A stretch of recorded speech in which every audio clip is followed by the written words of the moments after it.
Hi everyone, स्वागत है आपका अपने यूट्यूब चैनल क्रेजी पॉलिटेक्निक पे। हम उम्मीद करते हैं कि आप लोग स्वस्थ होंगे, मस्त होंगे और अच्छे से पढ़ रहे होंगे। तो आज का यह जो सेशन है इसमें हम लोग जानेंगे AC machine 3 phase induction motor में difference between synchronous motor and 3 phase induction motor. यह अभी आपके एग्जाम में आता है और बहुत ही अच्छा टॉपिक है। अगर डिफरेंस पूछता है तो यही सारे टॉपिक पर डिफरेंस पूछता है। तो इसमें हम लोग जानेंगे सिंक्रोनस मोटर और 3 फेज इंडक्शन मोटर के बीच में जनरली क्या क्या वैसा डिफरेंस है जो कि दोनों को अलग अलग करता है, दोनों के बीच में क्या कुछ किसी का खूबियां होगा कुछ और किसी का कुछ डिमेरिट होगा, तो उनके बारे में हम यहाँ पर जानते हैं। तो चलिए इस सेशन को हम लोग डायरेक्ट शुरू करते हैं। तो यहाँ पर देखिए हम लोग जानेंगे difference between 3 phase induction motor and synchronous motor. तो हम दोनों को मर्ज कर करके डिफरेंस किए हैं, ऐसा नहीं है कि अलग अलग करके किए हैं। अगर आपकी इच्छा हो किसको अलग अलग करके डिफरेंस लिखना है तो अलग अलग करके भी आप यहाँ से लिख सकते हैं, क्योंकि दोनों पॉइंट सेपरेट आसानी से हो सकते हैं। तो यहाँ पर देखिए सबसे पहला डिफरेंस क्या है कि 3 फेज सिंक्रोनस मोटर जो होता है वो डबली एक्साइटेड मशीन होता है, जबकि इंडक्शन मोटर होता है वो सिंगली एक्साइटेड मशीन होता है। डबली एक्साइटेड का मतलब क्या, तो यहाँ पर जो सिंक्रोनस मोटर होता है इसमें हम रोटर में भी सप्लाई देते हैं और साथ ही साथ स्टेटर में भी सप्लाई देते हैं, जबकि हमारा इंडक्शन मोटर जो होता है इसमें सिर्फ और सिर्फ हम स्टेटर में ही हम सप्लाई देते हैं। इसमें देखिए सिंक्रोनस मोटर में हम लोग स्टेटर पे तो एसी देते हैं, लेकिन फील्ड जो इसका फील्ड वाइंडिंग होता है उसमें हम लोग डीसी देते हैं। तो हम लोग सिंक्रोनस मोटर में स्टेटर पर एसी देते हैं, स्टेटर को एसी से एनर्जाइज करते हैं और फील्ड वाइंडिंग को डीसी सोर्स से एनर्जाइज करते हैं। जबकि हमारा जो इंडक्शन मोटर होता है 3 फेज इंडक्शन मोटर, उसमें सिर्फ और सिर्फ एसी सोर्स के थ्रू हम स्टेटर को उसका एनर्जाइज करते हैं। तो ये हो गया दूसरा डिफरेंस। तीसरा डिफरेंस है कि सिंक्रोनस मोटर जो होता है वो हमेशा सिंक्रोनस स्पीड पर रन करता है, जबकि हमारा जो इंडक्शन मोटर होता है वो हमेशा सिंक्रोनस स्पीड से कम पर रन करता है। एक और इसमें डिफरेंस आप यह लिख सकते हैं कि हमारा सिंक्रोनस मोटर जो होता है वो लोड से इंडिपेंडेंट होता है, मतलब लोड पर ये डिपेंड नहीं करता है। लोड किसी भी नेचर का हो, कैसा भी हो, तो इस पर कोई प्रभाव नहीं पड़ता, मतलब लोड के वेरिएशन से, लोड के चेंज से इसमें किसी भी तरह का कोई दिक्कत नहीं होता है। लोड से ये इंडिपेंडेंट होता है। जबकि हमारा इंडक्शन मोटर जो होता है वो लोड पर डिपेंडेंट होता है। अगर लोड हमारा बढ़ता है तो उस कंडीशन में जैसे जैसे अगर हमारा लोड बढ़ेगा तो उस कंडीशन में मोटर का जो स्पीड है वो घटना शुरू हो जाता है। नेक्स्ट पॉइंट इसी में है कि इंडक्शन मोटर जो होता है वो सेल्फ स्टार्टिंग होता है। इंडक्शन मोटर में हमको स्टार्टिंग करने के लिए मतलब खुद ब खुद ये स्टार्ट हो सकता है, क्योंकि इसमें रोटेटिंग फील्ड प्रोड्यूस होता है। जबकि सिंक्रोनस मोटर जो होता है उसमें हम उसको सेल्फ स्टार्टिंग नहीं कर सकते हैं। इसको स्टार्ट करने के लिए पहले इसको इनिशियली पानी मोटर या डैम्पर बाइंडिंग के थ्रू इसको हम लोग स्टार्ट करते हैं, इसको इनिशियल स्पीड इसको प्रोवाइड करते हैं, इसको इनिशियली हम स्टार्ट करवाते हैं। तो ये कुछ पॉइंट था और कुछ पॉइंट और इसमें है, उसको हम लोग देखेंगे। तो पहले हम सारे पॉइंट को एक बार अच्छी तरीके से पढ़ के आपको समझा देते हैं कि क्या है। ये 3 phase synchronous motor is doubly excited machine. 3 phase synchronous motor जो होता है वो एक डबली एक्साइटेड मशीन होता है। डबली मतलब क्या, इसके स्टेटर को भी हम एनर्जाइज करेंगे और इसके रोटर को भी एनर्जाइज करेंगे, मतलब इसके फील्ड वाइंडिंग को भी एनर्जाइज करेंगे और इसके आर्मेचर वाइंडिंग को भी एनर्जाइज करेंगे। जबकि इंडक्शन मोटर जो होता है वो सिंगली एक्साइटेड होता है। इंडक्शन मोटर जो होता है वो सिंगली एक्साइटेड होता है, मतलब क्या, इसमें सिर्फ और सिर्फ हम स्टेटर को एनर्जाइज करते हैं, मतलब आर्मेचर वाइंडिंग एक तरह से कह सकते हैं, उसको हम एनर्जाइज करते हैं। दूसरा है the armature winding of synchronous motor is energise. Armature जो होता है सिंक्रोनस मोटर को एनर्जाइज करते हैं फ्रॉम एसी सोर्स से एंड इट्स फील्ड वाइंडिंग, और इसका फील्ड वाइंडिंग जो होता है वो डीसी सोर्स से उसको एनर्जाइज करते हैं। The stator winding of induction motor is energise from an AC source. इसका स्टेटर वाइंडिंग होता है जो इंडक्शन मोटर का, उसको हम एनर्जाइज करते हैं एसी सोर्स से। तो दूसरा डिफरेंस ये था।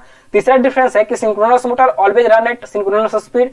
सिंक्रोनस मोटर जो होता है वो हमेशा रन करता है सिंक्रोनस स्पीड पर। And the speed of the motor is independent of load. तो यहाँ से इसको एक अलग पॉइंट भी आप बना सकते हैं, नहीं तो इसी में रहने देना चाहते हैं तो इसी में रहने दीजिए। इसका जो स्पीड होता है सिंक्रोनस मोटर का वो इंडिपेंडेंट होता है लोड पर, लेकिन induction motor always run less than synchronous speed. Induction motor जो होता है वो सिंक्रोनस स्पीड से कम स्पीड पर रन करता है। इफ द लोड इंक्रीज, अगर हम लोड को इंक्रीज करते हैं, the speed of induction motor decreases, जो स्पीड होता है इंडक्शन मोटर का वो डिक्रीज करता है। तो तीसरा पॉइंट, इसमें 3 और 4 दोनों पॉइंट एक ही साथ है। अब देखिए हम लोग चलते हैं 5वें पॉइंट की ओर। तो इसमें क्या कर रहा है, the induction motor has self starting torque. Induction motor के पास सेल्फ स्टार्टिंग टॉर्क होता है, जबकि सिंक्रोनस मोटर के पास सेल्फ स्टार्टिंग टॉर्क नहीं होता है। इसको हम लोग पानी मोटर या डैम्पर बाइंडिंग के थ्रू इसको हम स्टार्ट करवाते हैं। अब देखिए इसमें और क्या है कि सिंक्रोनस मोटर जो होता है वो जो होता है ये महंगा होता है as comparison to induction motor. Same rating के अगर दोनों मोटर की बात करें तो सेम रेटिंग में 3 फेज इंडक्शन मोटर जो होता है इसका जो कॉस्ट होता है वो कम होता है एज कंपेरिजन टू यहाँ पर सिंक्रोनस मोटर के। तो ये भी कुछ पॉइंट है और कुछ पॉइंट है यहाँ पर, देखिए उसको हम डिस्कस करते हैं। क्या है, a synchronous motor can operate with lagging and leading power factor by changing it's excitation. अगर हम सिंक्रोनस मोटर में एक्साइटेशन को चेंज करते हैं तो ये ऑपरेट करता है लैगिंग और लीडिंग दोनों पावर फैक्टर में ये काम करता है। जबकि इंडक्शन मोटर जो है वो ओनली ऑपरेट करता है लैगिंग पावर फैक्टर में और एट हाई लोड पर power factor of induction motor become very poor. जितना ज्यादा लोड होगा उतना इसका पावर फैक्टर जो होता है वो कम होता है, बहुत ही पुअर हो जाता है, बहुत ही कम होता है। इस तरीके से आप समझ सकते हैं जैसे जैसे इसमें हम लोड बढ़ाएंगे इसका पावर फैक्टर जो है वो घटना शुरू कर देता है।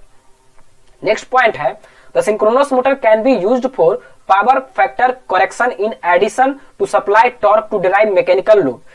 सिंक्रोनस मोटर का जो होता है वो पावर फैक्टर करेक्शन होता है, इसका हम लोग जनरली इसका उपयोग जो करते हैं सिंक्रोनस मोटर का वो पावर फैक्टर को करेक्ट करने में, जैसे ट्रांसमिशन लाइन में इंड टाइम जो इंड जनरेशन जहां पर इंड होता था ट्रांसमिशन, वहां पर भी हम इसका उपयोग करते थे सिंक्रोनस मोटर का। इस पर आपको ऑब्जेक्टिव भी दिया हुआ था और साथ ही साथ इसका उपयोग जो हम लोग करते हैं वो मैकेनिकल लोड को ड्राइव करने के लिए, मैकेनिकल लोड को चलाने के लिए भी हम करते हैं। जबकि इंडक्शन मोटर का सिंपली हम सिर्फ यूज करते हैं मैकेनिकल लोड को ही चलाने के लिए, लेकिन सिंक्रोनस मोटर को हम लोग पावर फैक्टर के इंप्रूवमेंट में भी इसको हम उपयोग करते हैं। कहां?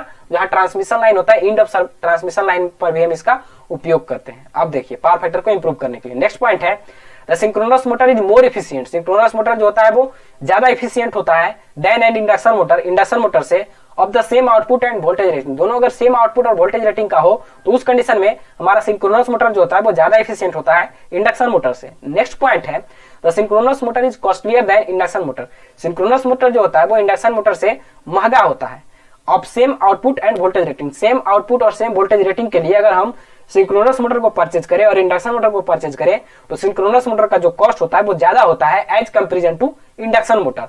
तो यह जो एक बेसिक डिफरेंस थे हमारे सिंक्रोनस मोटर और induction three phase induction motor के बीच में, तो ये डिफरेंस आपको समझ में आ रहा होगा और ये डिफरेंस को आप आसानी से लिख सकते हैं। सारे पॉइंट बहुत ही इजी लैंग्वेज में लिखा हुआ है, सारे पॉइंट का बहुत ही सटीक जो पॉइंट होता है दोनों के बीच के मेजर डिफरेंस उसको यहाँ पर ये लिखा गया है। तो यह था आज का हमारा सेशन। अगर सेशन आपको थोड़ा सा भी हेल्पफुल लगे तो वीडियो को लाइक करें, चैनल को सब्सक्राइब करें और अपने दोस्तों में शेयर करें। सभी को ये इन्फॉर्मेशन पहुंचाएं, सभी तक ये वीडियो को पहुंचाएं ताकि सभी स्टूडेंट जितने भी आपके मित्र हैं, जितने भी हमारे भाई बंधु हमारे भाई बहन हैं, सभी को ये जो वीडियो है वो प्रोवाइड हो जाए और सभी को मदद हो सके। तो यह आप ही का काम है। अगर आपका मदद हो रहा है तो आप भी आगे अपने दोस्तों को ये मदद करने का कोशिश करें। तो ठीक है, मिलते हैं नेक्स्ट वीडियो में। इस वीडियो में इतना ही, धन्यवाद।